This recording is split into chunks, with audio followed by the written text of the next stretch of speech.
Les deux plus grandes erreurs que l'on fait dans la communication.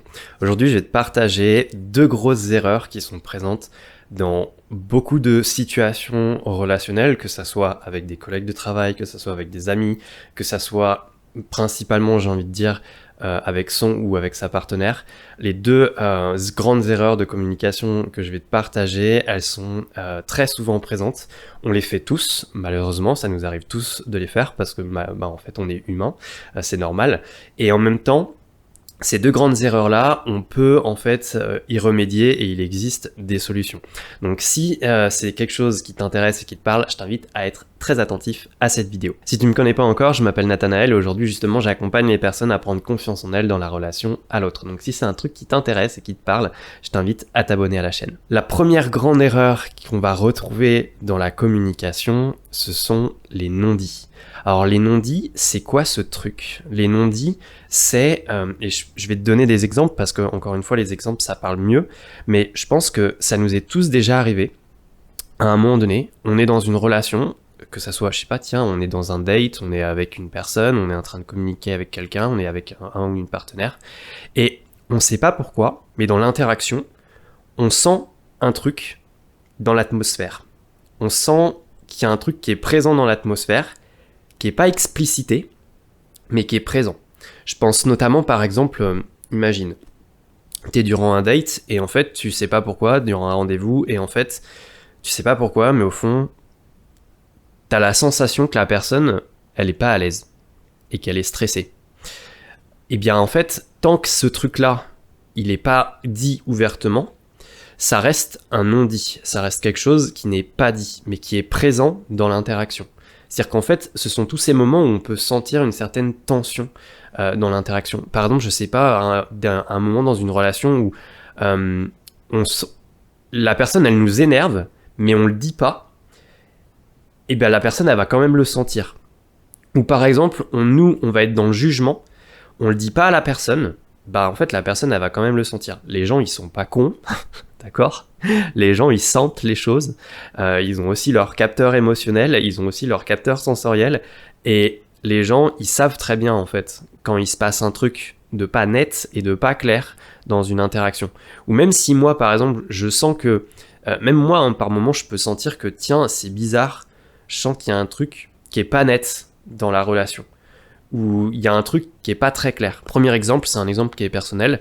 En 2019, ça fait un petit moment que je flirte avec une fille qui me plaît et je l'invite à la maison et on commence à se câliner et tout. Et en fait, à un moment donné, quand je commence à l'embrasser, je sens qu'elle est un peu tendue et que ça a pas l'air d'aller. Et je sens qu'elle est pas, j'ai l'impression qu'elle est pas 100% à l'aise.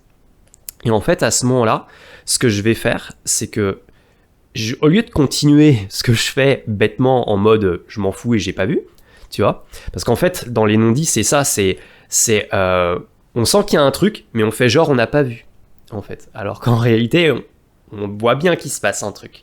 Et en fait à ce moment-là avec cette personne, je vais arrêter ce que je fais, je vais prendre un peu de recul et je vais la regarder et en fait je vais tester ma projection. Alors, la projection, c'est quoi? C'est la deuxième erreur qui existe dans la communication. La projection, c'est croire qu'on sait ce qui se passe pour l'autre. Et le truc, c'est que tant qu'on ne demande pas à l'autre ce qui se passe pour lui, c'est une projection. Et le meilleur moyen de vérifier une projection, c'est de demander.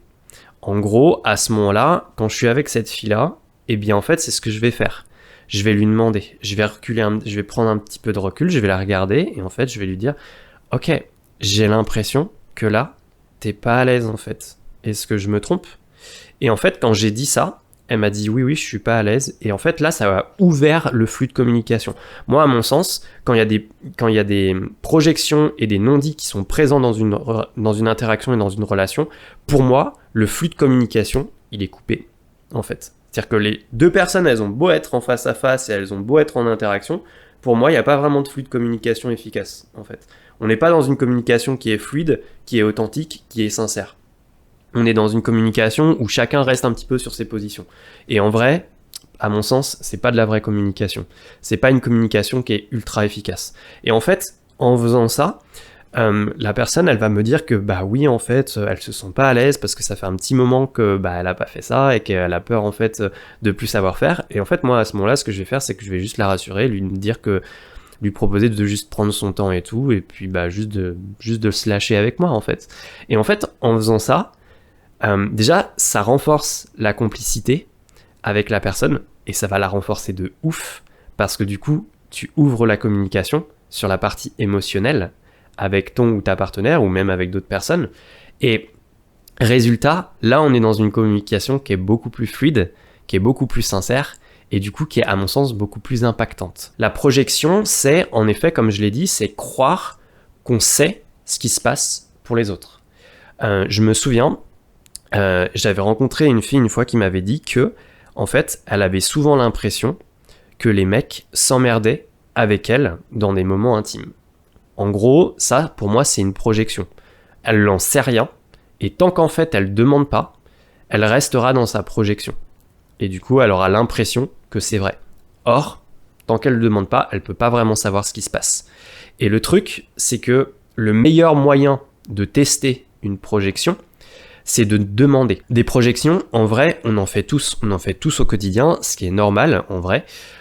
C'est quelque chose que, voilà, ça nous arrive tous d'en faire, ce sont des raccourcis aussi que notre cerveau y fait, et en même temps, c'est bien aussi parfois de prendre le temps de tester nos projections et d'éviter au maximum d'en faire, parce qu'en fait, ça a souvent tendance à créer des trucs qui sont pas cool dans une interaction, et à créer des trucs qu'on n'a pas forcément envie de créer.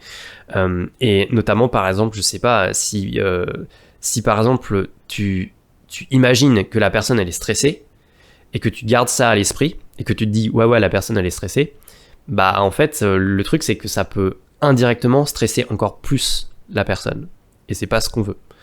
Et les projections, on en fait partout au quotidien, dans quasiment plein de trucs. Moi-même, ça m'arrive souvent d'en faire. Et de toute façon, à mon avis, toi aussi t'en feras. Me dire que t'en fais pas, c'est en être la première victime. Vraiment. Parce qu'on en fait tous. C'est normal, c'est ok. Et c'est bien d'en avoir conscience. La projection, c'est par exemple, tu discutes avec une personne et que la personne, elle commence à te dire « Ah oui, moi tu comprends, j'ai besoin de liberté, j'ai besoin de me sentir bien dans ma vie, j'ai besoin de tranquillité et j'ai besoin d'espace. » aussi, pour me sentir bien. Là, quand t'écoutes ça, toi, tu vas peut-être te dire « Ah oui, je comprends très bien de quoi il parle, Nat. » Alors qu'en réalité, t'en sais absolument rien. Parce que, en fait, tu vas avoir ta propre grille de lecture. Tu vas entendre mes mots avec ta représentation à toi de la liberté, de la tranquillité et de l'espace. Mais en fait, tu sais pas ce que ça veut dire, ces mots-là, pour moi. Et en fait, le truc, c'est que le plus intéressant à ce moment-là, ça va être de me questionner et de poser la question « Mais ok, quand tu parles de liberté, d'espace et de tranquillité, pour toi, c'est quoi tout ça en fait ? Est-ce que tu as des exemples, des moments où tu as eu déjà ton espace, où tu étais tranquille et où tu avais de la liberté ?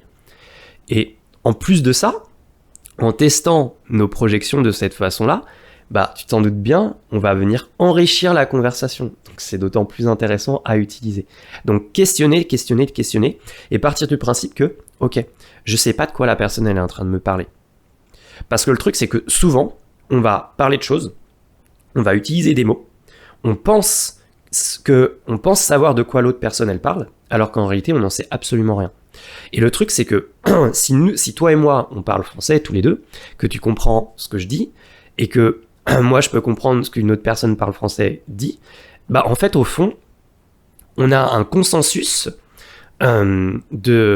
sur certains mots, mais après en fait on a tous notre langage qui nous est propre. C'est-à-dire que moi par exemple une fois je me suis beaucoup questionné sur la notion d'amitié, et au lieu de prendre la définition comme ça bête qu'il y avait dans le dictionnaire, moi je me suis vraiment posé la question, je me suis dit mais en fait c'est quoi l'amitié pour moi en fait? Je mets quoi derrière cette expérience, ce mot-là en fait, comme expérience? Qu'est-ce que je mets derrière? Et j'ai commencé à poser la question à plusieurs personnes qui avaient autour de moi, plusieurs amis, et je leur demandais, mais du coup c'est quoi pour toi un ami? Ça veut dire quoi en fait? Alors j'ai une personne qui m'a donné la définition du dictionnaire, et je lui ai répété, tu sais, la définition du dictionnaire, j'en veux pas. Moi ce que je veux, c'est ta propre définition à toi, parce que ça me permet d'accéder à ton expérience à toi, ton expérience qui est authentique et unique. Et du coup, c'est quoi pour toi, un ami? Et là, la personne, elle m'a donné une réponse qui était déjà beaucoup plus intéressante et beaucoup plus enrichissante pour moi. Donc, dans la projection, ça va être bien pour tester sa projection, surtout quand, par exemple, tu sens qu'il y a un non-dit. Donc, on reprend la première erreur. Si tu sens qu'il y a un non-dit, la meilleure façon de tester sa projection, c'est de le faire comme ça et de bien suivre, en fait, cette phrase-là. Je vais t'expliquer pourquoi.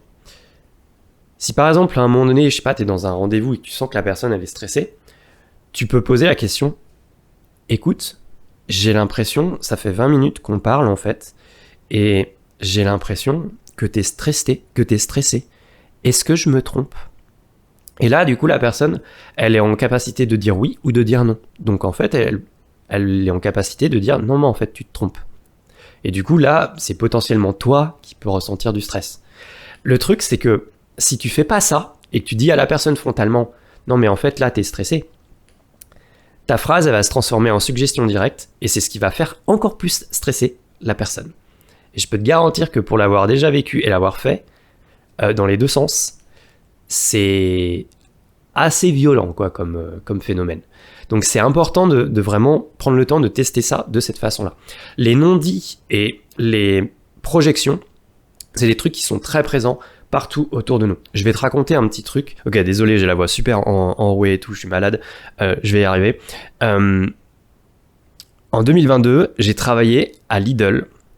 Et en fait, j'ai travaillé donc à Lidl pendant 1 an et j'avais un manager et j'avais plusieurs coéquipiers. Et en fait, le poste sur lequel je travaillais, c'était en fait c'était un poste d'équipier polyvalent. On tournait sur 3 postes différents, à savoir la boulangerie, la partie caisse et la partie entretien magasin. Et en fait, une fois je discutais avec mon manager et je lui disais mais pourquoi tu formes pas machin sur le poste de boulangerie? Et mon manager il me dit j'ai peur que si je la forme, en fait, elle se casse rapidement et qu'elle aille très vite ailleurs et du coup en fait qu'elle travaille plus avec nous et en fait c'est de l'argent que j'ai pas envie de perdre.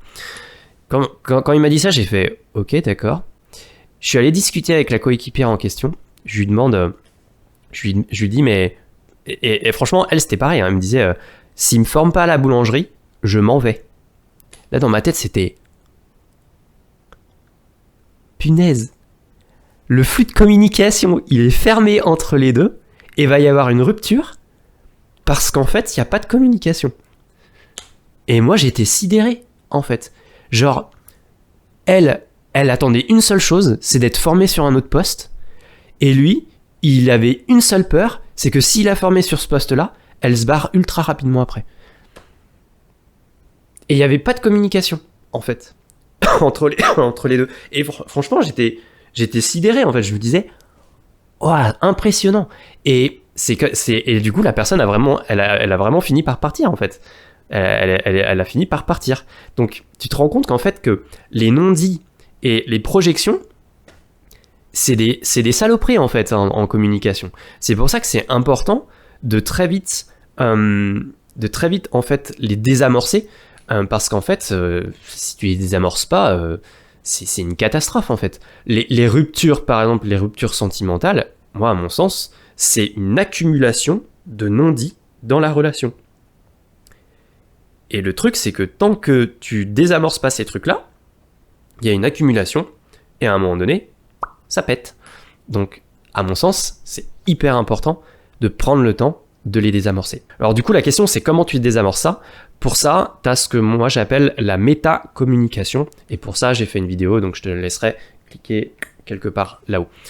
En attendant, j'espère que la vidéo t'a plu. Est-ce que ces moments-là t'ont parlé? Est-ce que ça t'a parlé, ces différentes erreurs? C'est des trucs qui sont assez présents dans nos relations. Moi, je t'invite à me partager si c'est quelque chose qui te parle. Et en attendant, je t'invite aussi à t'abonner à la chaîne si c'est pas déjà fait. Et en attendant, je te souhaite une super journée.